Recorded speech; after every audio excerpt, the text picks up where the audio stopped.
Well, a game happened. NC State ended the game 1-0, but this result felt eerily similar to how last year's opener did.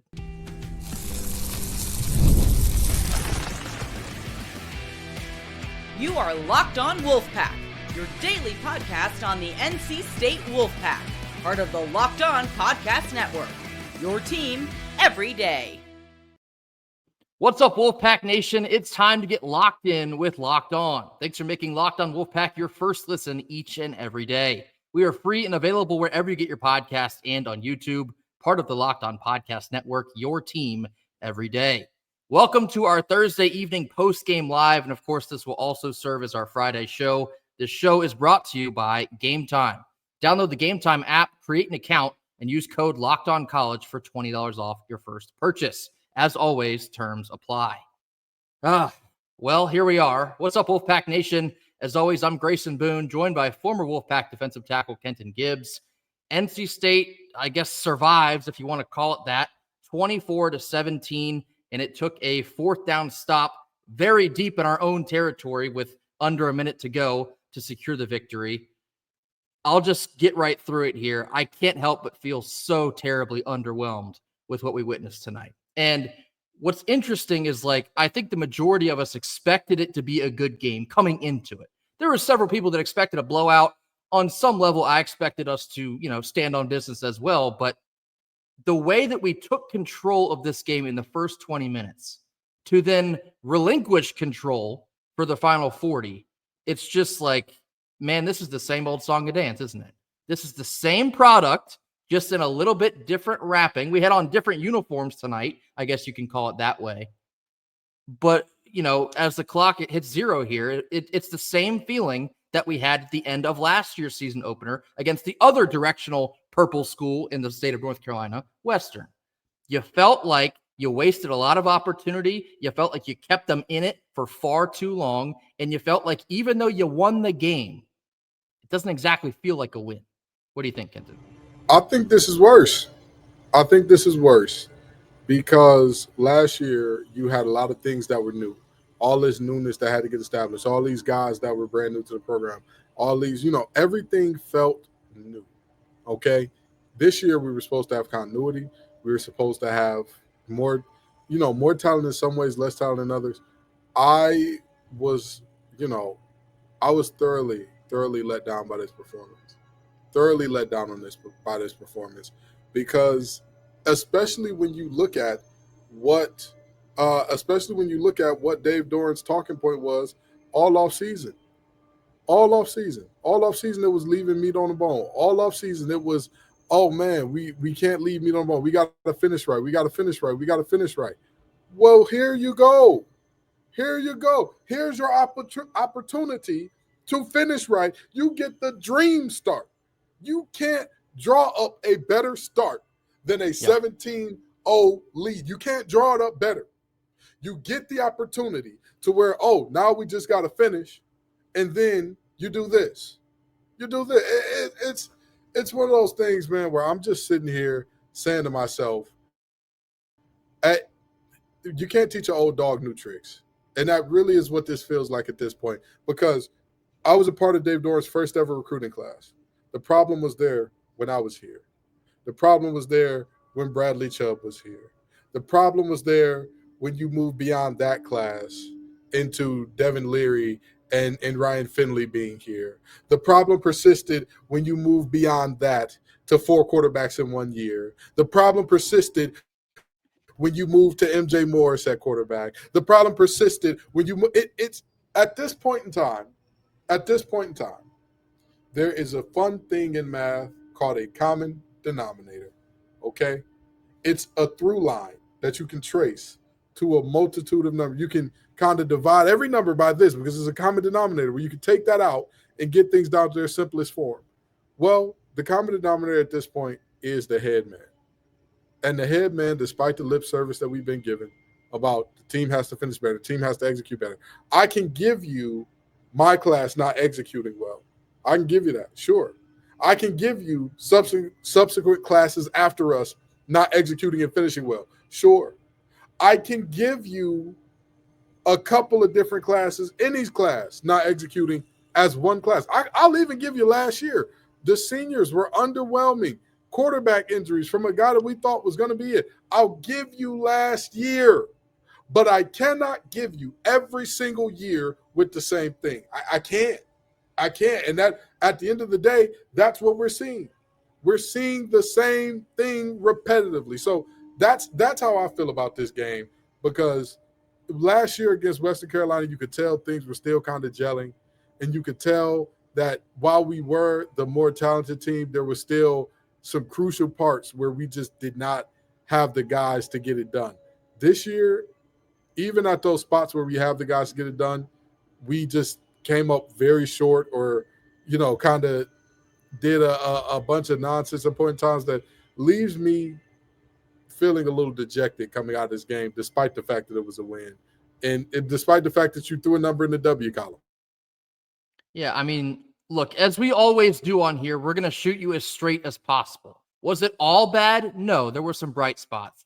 But the overwhelming feeling here, the umbrella effect of all of this, it was a disappointing night. You won the game. That is what matters the most, but it was a disappointing night. Can you attribute to some of that, like, well, it was game one? A little. Can you attribute some of that to two new coordinators? A little. But Kenton really drove the point home. It's new coordinators, it's new players, but it's the same thing for 13 years now. You get a lead early. You try to, I wouldn't even say honestly, try to build a lead, because we had several opportunities and I don't know what was going on out there, settling for 50-yard field goals. And then that is not even close. We'll get into some of that here in just a little bit, but it's the same old song and dance. Here we are yet again. And again, I don't want to sit here and, cry in the rain. We're 1-0. ECU is 0-1, which is the most important part of the evening. But how you got to 1-0, it's just so underwhelming because of how the game started. Because like Kenton told you, you got off to the exact start that we've been harping on now for weeks, if not months on end. You had to come out, you had to punch him in the mouth, and you had to make a statement in the first quarter and a half. You did that. And then all it took was a slight lapse of attention. And Dave Doran even took responsibility for that on the coaching staff. They were not paying attention. ECU runs the up-tempo offense. They got essentially what was like a free play, and it went for however long it was. It was like a 79-yard touchdown. That crack in our armor proved to be pretty detrimental, because we were never the same after that point the rest of the game. We had all the confidence in the world when we were up 17-0. I thought we were going to blow them out. I thought at that point, I was like, we're looking down the barrel of like maybe 35-10. Like, this is a great start for NC State. This is just what the doctor ordered. The moment that we lost focus for just that one play, and it goes to show you how quickly things can snowball on you in the world of college football. All it takes is one play, and the entire trajectory of the game then changed. And it's just like, I tweeted the SpongeBob meme, how many times do we have to teach you this lesson, old man? How many times are we going to have a comfortable lead with ample opportunity to drive the stake home in the coffin and not figure out a way to get it done? When you extrapolate that and you project out onto the rest of your 11-game schedule, that type of effort that we saw tonight, you might be looking at a 5-win football team. You might be looking at maybe a 6-win football team. But if you're talking about the over-under being 6.5, an effort like that, you're not going to break 6. You won't, because other teams will be good enough to beat you. ECU kind of fumbled around there for the first, 20 minutes. ECU really, they got hot there at the end. They figured it out. As much as we kind of gave Caden Hauser a hard time, I thought he was balling there in the third and fourth quarter. I thought he made us look pretty bad in our secondary. He almost threw for 400 yards, believe it or not. That was astounding. But again, a win is a win. You're going to move forward 1-0, but there is certainly a lot to work on before you see Virginia. Grayson, I am shocked by a lot of things that I saw tonight. Yeah, same. And a lot of people are going to say that I'm being too doom and gloom here. This is going to be a long season. Yeah, I agree. Unless things get turned around quickly, because I've been wrong before, and I've seen things get turned around from situations where I said, this ain't it. But I very seriously need a few things on this team to do a 180. because just out of curiosity, Grayson, the kicker who started, Nick K, don't know how to pronounce his name, but Nick K, he is a first-time kicker in college. Do you know? Give me a wild guess on what you think his field goal percentage was or what his long was in high school. Okay. I saw this picture on the internet before the game, and when it was announced that Kanoa Vineset had been beat out for the place kicking duties. My advice is to not go looking for this graphic. It's ugly. And when you look at just the graphic, okay, obviously none of us were in camp, and clearly the coaching staff saw something that none of the rest of us saw. But when you look at that graphic, and then you look at what was on the field tonight, I'm at a loss. Total loss here. Take it away, Kenton. Grayson, I went to that's what I was doing looking down here because I'm on Max Preps. And what I'm seeing here, if this is accurate, we've got 3 of 10 with a long of 30. Sounded worse the second time. At the FBS level, you think that's good enough? I'll be the first to tell you, no. 3 of 10 with a long of 30. And we said, this is going to be our guy. It's too often. It's too many times. It's the same thing over and over and over and over and over again. When the NCAA comes down on an entire university because something was going on in the program, even if the head coach isn't involved, did you know that the head coach will always be penalized for that in some way, shape, or form? I'm picking up what you're putting down here. Go ahead. You know what they call it? Lack of institutional control. Yep. What we are seeing right now is a lack of institutional killer instinct. That's what I'm seeing. We talk about meat on the bone. This is so much meat on the bone. If you left this much meat on the rib at one of my family functions, you would have to eat like the kids from that day forward. Hot dogs and hamburgers only. No chicken, no ribs, no steak, no nothing special. No oxtail for you. No oxtail for you. Not eating meat like that. Not just taking a little nibble and putting it down. You got up 17-0. And that, to me, is the worst indictment of this whole thing. Yeah. It's the fact that you showed the talent, that we are superior to them. And then all of a sudden, you just faded back. You just faded back. I know we got to go to break, but at what point in time does Doran decide, I want to do something different? I've got to do something different. Something has to change because you get up 17-0, you abandon who bought you there, and then all of a sudden, the other team gets a little momentum. All of a sudden, things start sliding downhill. I'm not mad at the interception that C.J. Bailey threw. I'm not mad at it because when you watch that play again, you can see the defender slide in behind the ref. That's a great play. I'm not mad at ECU keeping the game close. If this was a situation where, like last year with Western Carolina, that Western Carolina team made some plays that you would not going to see them make all year besides that game. And I can kind of live with that. But in this instance in particular, East Carolina did everything they could to give it to us. They did everything they could to say, I don't want it, you have it. And Coach Doran and the company said, no, we don't want it, you have it. And now we're just playing a game of who can cheddar bob the worst, who can shoot themselves a little bit worse than the other. And that's where we end up here. You had to sneak a Detroit reference in there, didn't you? No, it's on the nose. It's completely on the nose. I'm going to take a quick ad break. We'll get right back into it here. Here comes our first ad from Gametime. Stick with us. The first sponsor of our Thursday post-game live show and our Friday episode is Gametime. College football is back, as we all witnessed this evening, and we couldn't be more exciting despite tonight's result. The tailgates, I hope you had fun out there tonight at the very least. The tailgates, the rivalries, and the energy in the stands, there's just simply nothing like it. But let's be real. Actually getting tickets can feel like more of a battle than the game itself. Endless queues, hidden fees, and prices jumping at checkout. But that is why you need to use Gametime. It's the app that gives the advantage back to the fans. It's the easiest way to score last-minute tickets at the best prices with zero surprise fees. What you see is what you pay. They will not creep up on you and hit you with those ridiculous fees. We've all been through it. They also have amazing zone deals on Gametime. What that is, you pick the section, Gametime will pick the seat, and just from doing that alone, you will save big. So take the guesswork out of buying college football tickets all fall with Gametime. Download the Gametime app, create an account, and use code LOCKEDONCollege for $20 off your first purchase. Terms apply, and again, that's promo code LOCKEDONCollege, LOCKEDONCOLLEGE, LOCKEDONCollege for $20 off your first purchase. Swipe, tap, ticket, go. Download Gametime today.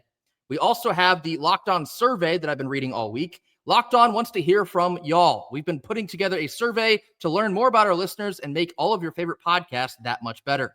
This is your chance to tell us what you like, what you don't like, and answer questions about our advertising. Go to lockedonpodcast.com/survey in order to get started.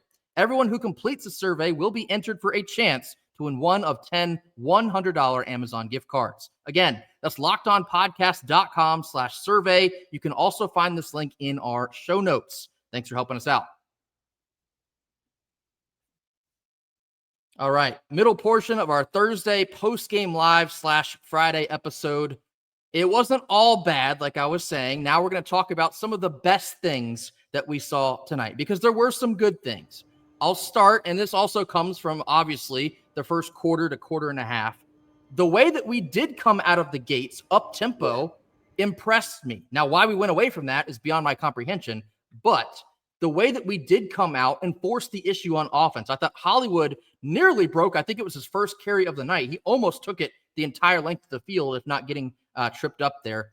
So the offense coming out of the gate, you could feel a difference. I'll say that. You could feel a difference from Anai to Roper. I think later on in the game, you might disagree with me, but in the very beginning, the tempo made a difference. It looked like CJ had grown. He looked more comfortable, looked more confident. He was making throws from near sideline to far sideline and everywhere in between. The offensive line was doing their thing. Hollywood was getting busy, and that led to scoring 17 points. I believe it was on your first 4 drives of the evening. And from those first 4 drives, that's a lot of Fs, ECU looked shook. Like we had them on their heels, and not just us getting it done on the offensive side of the ball, but on defense. Our defense was flying around in the very beginning of the game. And for all of us that have really been concerned about what kind of defense we'll get from NC State this year, that probably being the biggest question mark overall, I would give the grade in the first 20 to 25 minutes, I'd probably give them an A-. They were flying all over the field, getting into the backfield. Kenton, I don't know if you've looked at the stat sheet tonight. ECU ran 29 times for 30 yards. That's outstanding because, of course, we stressed the issue from them running for, 326 in the Military Bowl. Going from 326 to 30 tonight, that's a big improvement. So I'll start there. What's your thoughts?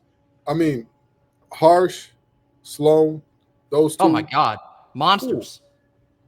I saw Harsh get a pass breakup and man coverage on a running back that was split out wide. And then he rushed the passer from the nose guard position the next play. That is unheard of. The ability to be a guy that is playing on the inside, even in limited capacity, to also being in man coverage, that's insane. And I'm going to tell you, Sloan, everywhere as well, just a bowling ball of Butcher Not, just running to the ball, relentless effort everywhere. But I'm going to tell you, the newcomers shined all over the place. Because in a wide receiver core where we talked about so many guys who are so special, and before we get to Mr. Teddy Kaufman and the game that he had, as far as we know, Noah Rogers is in concussion protocol. He took a knee to the head, which had him out cold there for a moment. But he walked off the field under his own power. He seems to be in a spot where, he's all right. Now, with that being said, Mr. Hoffman, come on in the room. I'm going to have to reset my Teddy power rankings right now. Teddy Pendergrass, watch out. Teddy Roosevelt, watch out. Because I'm going to tell you something. That young man showed up big time every time a play was needed to be made. The offense is sputtering. We're looking for something. We're hoping and praying and wishing that we get some type of motion. Boom, 50-yard reception. Not to mention earlier in the game, I believe our first touchdown drive, he was a catalyst behind that as well, if not the field goal drive. One of our first scoring drives, he was a guy that did, big time stuff there. That was, phenomenal. Phenomenal. And when you think about how deep and talented the wide receiver room is, we talked about multiple players who could break out, and we talked about multiple guys who could be, he's the guy that's going to break out this room. And it ends up being Teddy in this first game, who nobody had on their radar. This is an FAU flip for crying out loud. That's right. This is a guy late in the process, he decides to come on over from NC State. But by golly, I'm glad he's here. So, that's something that, again, his play, very exciting, very positive signs there. And our passing game in general, even despite the interception, all game long, really, our passing game is something I'm very comfortable with right now, as expected, to be honest. I do agree with you on the passing game, and it did look like they got a little bit gun-shy at points. Like, I thought there were some lengths of the game where we should have just kept attacking down the field because we had them. We had them on their heels, and it felt like we really, let off, and it forced the offensive line to execute even harder in the run game, and it was not up to par. So the passing attack, I see the vision there. I see with more comfortability from CJ, moving into the latter half of the year, I can see where that can really be dangerous against some of the opponents we have on the schedule, possibly even UVA here in about 10 days' time. But all in all, actually, you know who we didn't reference yet? Another breakout wide receiver, Wesley Grimes. Welcome to the party, Wesley Grimes. I believe they said it on the broadcast. This was a career night for Wesley Grimes. 4 catches for 121 and a touchdown. He had that 48-yard streak down the seam. Beautiful catch, beautiful route, beautiful ball from CJ Bailey. That was the moment where I was like, oh, baby, it's on. This is going to get ugly tonight. We got him right where we want him. They can't keep Wesley Grimes in front of them. This is what we've dreamed about all off season. Wesley Grimes really got cooking tonight, and I hope that's something you can project out for the rest of the year as well. Doubling down on Teddy Hoffman. Good grief. Who the hell is this kid? Where did he come from? We've heard some buzz about him in fall camp and over the summer. Did we expect him to have 93 receiving yards tonight? Absolutely not. Absolutely not. So shout out to Teddy Hoffman. One hell of a game. His first game ever at the collegiate level. That was outstanding. I'm intrigued now by Teddy Hoffman. He is now officially on my radar. He has my attention. So Teddy Hoffman, especially in the event that Noah Rogers has to miss time, again, pure speculation. We don't know. He's in concussion protocol for anyone that has missed that. He is in concussion protocol, very scary moment. Hopefully he can return sooner than later. But you got to feel good about what Teddy Hoffman gave you in the event that he could be out. So Teddy Hoffman was excellent tonight. Wesley Grimes was excellent tonight. I wanted a little bit more from Terrell Anderson. I thought there were some bad throws that probably if you bring them down in his range, like Terrell Anderson, in all reality, probably should have scored tonight. He had a beautiful double move, a stop and go. He was wide open in the end zone and missed him there. Now let's talk about Justin Jolie. We talked about getting him the ball more. He had 5 catches tonight, only 27 yards. Obviously, that's going to leave all of us wanting a whole lot more. I didn't feel like we targeted him a ton. I believe, 6 targets, 5 catches. So you get what you get on that. I expected more involvement from Jolie, and possibly that was them trying to counteract being completely predictable. I guess we'll see how that translates in the next couple games. Wanted more from Jolie, but outstanding work from Grimes and Hoffman. Like we've talked about before, there's only one ball.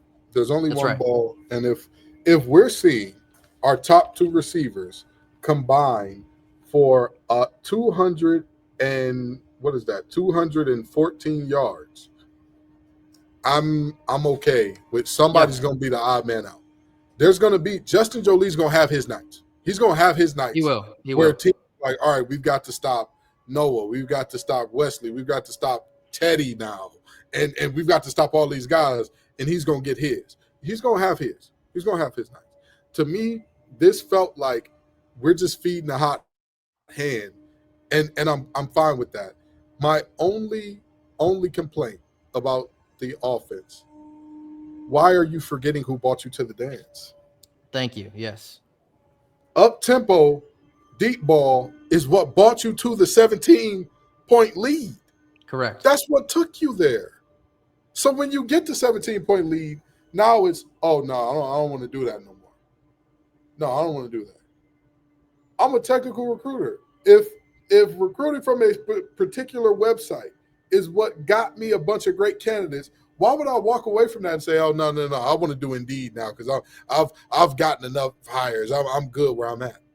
No, go with what is working and what has been getting it done.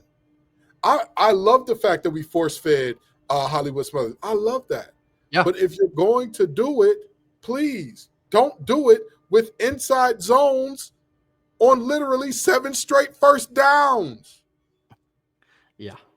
It does not matter how you feed the pig, or I'm sorry, how you dress the pig, rather. That's what they call it when you disguise, you disguise simple concepts behind a lot of flattery, dressing the pig. It doesn't matter how you dress the pig if it's still the same damn pig. Yep. At some point in time, you got to say, all right, you know what?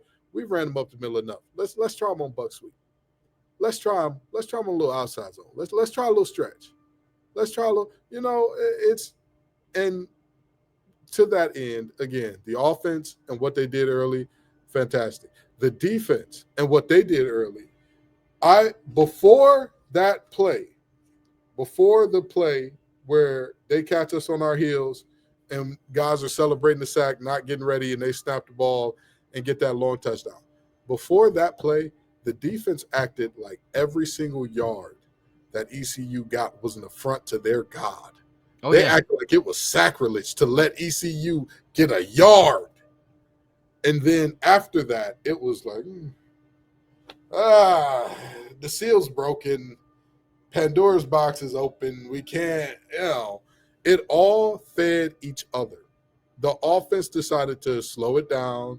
Let's slow down the tempo. Let's stop taking deep shots. I'm all for establishing the run. I'm all for balance. But my head coach from high school, Thomas Witcher, said balance is doing what you want to do when you want to do it. It's not 50% run, 50% pass. If I know that I want to be successful moving the ball, and I say, well, what way gets me most successful? Throwing the ball. If I throw the ball with 5 different route concepts all game, and we just continue with that, CJ Bailey started off the game 14 of 16. Yeah. It was there. What are we talking about, man? What are we talking about? So, the passing game, big moment of excitement. What we saw to the offense early, what we saw to the defense early, what we saw to the transfers defensively. I mean, we talk about Sloan and Harsh. Thomas, quiet as kept, was also very good in this ball game. And so, we saw good things. It made me deeply sad to think about the fact that our secondary should be that secondary from last year with just a little bit more experience. It brought a little tear about me, Grayson, to think to myself that Cisse should have been on that route, but it is what it is. Those guys moved on, and it is what it is. But again, there are good things here. There are absolutely good things here. But again, Grayson and I are Sunshine Crew guys. We're going to tell you what it is, okay? We're not going to sit here and there are no problems in Carter Finley Stadium. Everybody's happy, and we game plan perfectly, and we block perfectly, and we tackle perfectly, and we make reads perfectly. We're not those guys. So if that's what you're looking for, this ain't the podcast for you. If college football games are about 30 to 35 minutes, we had one hell of a night, but they're 60. And so coming up next, we're going to talk about some of the worst things we saw this evening. This comes after a quick word from our sponsors. Our second, hello, I lost my brain there. It's Upside. Our second sponsor of our Thursday post-game show / Friday episode is Upside. Are you still paying full price for gas? Well, if you are, you're leaving money behind. You can get real cash back every time you fill up with the free Upside app today. Simply download the free Upside app in the App Store or Google Play Store and start earning cash at the pump literally as soon as today, or in this case, tomorrow on Friday. You can use our limited time promo code FOOTBALL, yes, like the sport, FOOTBALL, football, and get an extra 25 cents back per gallon on your first fill up. You can make up to $300 per year just from buying the gas that you already need. At first, you might think it's probably too good to be true, but it's totally legit, I promise. Real people are getting paid just to make their daily commutes, and you can too. Plus, you can cash out anytime to your bank account, PayPal, or e-gift card from Amazon and several other brands. Don't let this offer drive on by. Download the free Upside app now using our limited time promo code FOOTBALL for a 25% gallon bonus. That's promo code FOOTBALL. Offers may vary by user and location. Go to upside.com for terms and conditions. Final block of our post-game live here Thursday evening. Again, thank you all so much for staying up with us. I know it's getting close to 11:30, and technically it is a work night because tomorrow is Friday, but I took off because I'm not a sucker. No, okay. NC State 24-17 victory over the ECU Pirates. We've talked about our opening statement and that it was very underwhelming. We gave you some good, and so what we always do here, we got to sandwich it. Kenton, some of the worst things that you saw in this win tonight were what? Fill in the blank. Old dog not learning the new tricks. I mean, I talked about part of what the problem was with the old dog, but let's get into one singular moment that I'm glad that I don't wear headphones during the game. I'm glad I don't wear a headset because that thing would have been broken. If you're telling me that you see your defense is not prepared to snap or is not prepared for the snap, your defense has been thoroughly dominating. You have whooped the wheels off this offense. Them boys can't breathe without a red jersey right here in their face. Your defense has done that. They are clearly out of position. There is under 3 minutes left in the half. Under 3 minutes left. What are you saving the timeout for, brother? You don't get points at the end of the quarter for having more timeouts than the other team. That should have been a very easy, hey, timeout, ref, timeout. And then when they get over there, you tell them, hey, act like you've been here before. You're sacking a guy from the group of 5. Get your tail up and get back set because they would have lit you up right there. Because to me, that was the biggest singular moment. We all know with Dave Dorn, he's going to get uber conservative, and you're going to have that time where your opponent can get back into it. We all know that's coming. But normally it's a slow burn instead of a one big moment. That was one big moment because there wasn't a, wait a minute, are they? Oh, they're getting set. We got timeout. Because again, you are basically at the end of the half. I can understand if you're in the middle of the first quarter and you're like, I might need this timeout later. Right. Even then, I would still call the timeout, but at least I could get behind your rationale of saying, hey, this timeout could be pivotal later. Then I can understand. But we're talking about a situation where you weren't going to use that timeout anyway. Burn it. Say, hey, we gotta regroup here. Because again, up to that point, how many points did ECU have, Grayson? 0. That play got them more yards on just that one play than they had the entire game up till that point. That's what you got to, again, old dog, meet new trick. Has to happen. You have to be better at clock management than that. We are year 13, dog. Year 13. If his tenure at NC State were a child, by now it would be having those weird hormonal feelings and wondering why its voice is getting deeper and whatnot. That would be a thing that's happening. And instead of learning and progressing and saying, hey, I ain't gonna make that same mistake again. Here we are once again saying a mismanagement of the clock leaves us all scratching our head and leaves NC State in a bad position. Yeah. All right. Well, you hammered that point home. I'll touch a little bit on what you're saying there. I'm going to get a little bit more specific, though. I was disappointed tonight on the whole in the offensive line. I thought there was a couple instances of really bad penalties, like, for example, 2 false starts coming out of halftime. Like, what? How does that happen? What happened to the discipline that is supposed to be instilled in this culture that gets talked about so often? That's not what it should be. So that was embarrassing, I thought. Super long run for Hollywood Smothers, gets called back for a holding penalty. That was disappointing.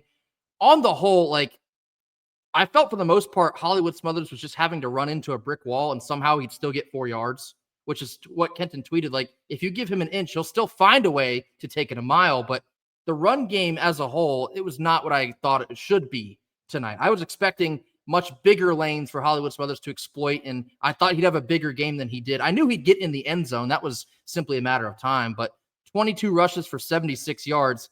It just felt like you left a lot on the table there. He could have really gashed them, I thought, with more consistency and execution from the offensive line. So I thought that was disappointing on the whole. I've seen a lot of comments here in the live chat about the secondary, and I do agree. However, I'll give you this as well. You could tell that they were giving them the soft underneath routes at the risk of being burned by Anthony Smith, even though like they almost hit him anyway. Anthony Smith almost burned us anyway because he has that speed, happened. But it still basically happened. But yep. You could tell they were sacrificing the underneath soft routes to not get blown by. And so if you're just looking at that alone, I get it. But Hauser throwing for near 400 yards tonight, that's not a great look. It's just not. And I did think it was concerning that Brian Nelson did not get the start. Of course, the depth chart was released 5 hours before game time. Jamel Johnson started over Brian Nelson. He had his moments, but I thought Jamel Johnson also had a lot of rough moments tonight. So, my question there is, what did Brian Nelson do to not be your lockdown corner that we thought he would be? And maybe he will be moving forward, but I don't know. Just it feels like the secondary still has a lot to figure out on the fly. We did see Ronnie Royal tonight. At some points it looked a little bit inexperienced, but the pure athleticism, it's there, and it's going to continue showing up. So it was good to see him, but the secondary, it's all over the place. And that kind of leads me into my next point, the quarterback pressure that we also harped on. We only sacked Hauser, I think it was one time officially. You got to get those numbers up. You have to get in the backfield and force more sacks, force more mistakes. We didn't have a chance to pick him off tonight, so that was disappointing as well. Actually, No, we didn't force any turnovers, minus turnover on downs, if you want to count that. We didn't force any fumbles, did not pick off any passes. So that has to improve. Pressure into the backfield has got to get better because so much of our defense is going to hinge on that. It is. Not just against ECU, but all 12 games we have on the schedule. Your defense is going to hinge on how often you can get in the backfield. It will. Be prepared for it. So I thought that was slightly lackluster. And again, you touched on, is it first game jitters? Maybe, but there's a lot you still have to work through here in a relatively short amount of time, especially because you have ACC games in 2 weeks? Because next week is not an ACC game, but right after that, you're on the road twice at Wake and at Duke. You got to have these things figured out by the time you go on the road to see those teams. So there's still a lot of missing puzzle pieces, I thought. And so the defense in the first half, I'd give them a B+, maybe an A-. I think that, again, that 79-yard, however long it was, mishap that went for a touchdown, that really brings the grade down because before that, you were on a tear. But the second half, man, it was soft. ECU was getting what they want outside of, a couple not goal line, but fourth down stands I thought were impressive. I thought ECU's play calling there at the end really just kind of gave us the game back. I thought they let off the gas. They probably could have scored and tied it up, maybe even gone for 2, but they did not, and that's why we won. So we'll take that where it is. On the whole, there's so many blanket disappointments. The offensive line, the secondary, the quarterback pressure. We haven't even talked about play calling. Oh my God, how much time do we have for that? Running CJ Bailey. I don't know if they were designed or not, but 2 quarterback keepers when you're trying to put the game away. Guys, what? Listen, I love inside zone. I love inside zone as much as the next guy. I love established to run as much as the next guy. 7 straight first downs of inside zone. Hollywood is a scat back. That's not even where you would say, hey, that's where he's most effective. Get him the ball in space. That is where Hollywood is at his best. Outside zones are where Hollywood is at his best. Screenplays are where Hollywood is at his best. Watch this. Let's get real crazy. Split him out wide and run a drag route. That's where you get him the ball. And you get him the ball, he has momentum, and it's basically a broken field play. Oh my, look at that. That's where you get it going. But the way that we're sitting here and we're still talking about, oh yeah, it'd be great. It'd be so awesome. It'd be so cool if we were to do anything. And the offensive line didn't look good, but how good can you look if you're running the same damn play? Yeah. If the defense knows that the play is coming, it is what it is. But it's just one of those things that I sit here and I look at and I'm like, we've got to be better than this. Again, I'm happy that we're feeding Hollywood a lot. I just don't like how we're feeding Hollywood. Yeah, no, I agree. Hollywood, I believe, had 27 touches tonight. That's a great improvement. But how he's getting those touches has to be drastically changed here in the coming weeks. We're going to go ahead and put a pin in this for the night. Obviously, much more to talk about coming up on Monday's show. We will have a Monday show despite it being Labor Day, so be on the lookout for that. Thank you all so much for joining us. NC State does survive Week 1, 24-17 victory over the ECU Pirates. We are 1-0. They are 0-1. So however you feel, however disappointed you are, I'd much rather be us than them. And also keep in mind, all the talking they've done over the course of the summer, ECU is 1-4 in their last 5 against NC State. Don't let them forget who runs this side of North Carolina. So that will do it for us here tonight. As always, thank you all so much for joining us. Hit that like button, drop your comments in the comment box, mash that subscribe button. We'll see you all here very soon on Monday. Much more to discuss coming off the heels of this win. Until then, go Pack. Go Pack.